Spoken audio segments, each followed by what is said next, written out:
నమస్తే అండి, నా పేరు Prashant Kumar, Vaishali detector private limited, Hyderabad, Telangana, grade 1 Jio services. So ఈరోజు ఒక దగ్గర సర్వే చేయడానికి వచ్చాము. సో దాని గురించి రైతు మాటలనే విందాము. నమస్తే అండి. సార్ మీ పేరు గట్టి చెప్పండి. నా పేరు బాలకిషన్. ఎవరండి? మాది Pallimakta village, Rajanna Sircilla district. Okay. So మీ మామయ్య గారి పేరు అంజయ్య.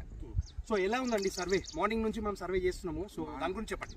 మార్నింగ్ 6 గంటలకి స్టార్ట్ చేసినాము, ఇంకా పూర్తి కాలేదు, చేస్తూనే ఉన్నాము. సార్ వాళ్ళు కూడా ఒక్కతోటి మంచి పాయింట్ డిటెక్ట్ చేయడానికి ప్రయత్నిస్తున్నారు.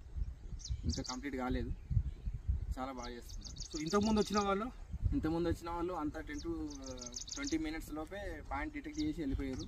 అట్లా మోసం అయిందని చెప్పి మేము స్పెషల్గా మీకు కాంటాక్ట్ అయ్యాం. సో ఇదండి. సో 6:15కి అట్లా వర్క్ స్టార్ట్ చేసాము. ఆల్రెడీ 9 అయిపోతుంది.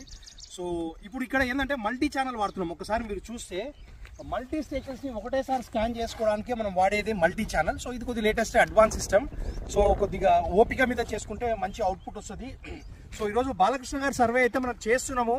దీని అవుట్పుట్ ఎలా ఉంటుందో ఇంకా మనకు తెలియదు. బట్ సర్వే చేసే విధానంలో, టైం తీసుకునే విధానంలో, సో బాలకృష్ణ గారు మాటలనే మీరు విన్నారు కదా. సో అనండి, ఇంత టైం తీసుకొని మనం సర్వే చేస్తుంటే ఎలా ఉంటుందండి? ఖచ్చితంగా రిజల్ట్ సక్సెస్ కావబోతుందని అనుకుంటున్నాను. సో ఇదండి. సో సర్వే చేసేటప్పుడు ఓపిక మీద పర్ఫెక్ట్గా సర్వే చేసే రిజల్ట్ వస్తుందని ఒక నమ్మకం అయితే ఉంది. బట్ ల్యాండ్ మ్యాక్సిమం సర్వే చేయడానికి ట్రై చేయాలి. So thank you. Vaishali detector private limited, Hyderabad.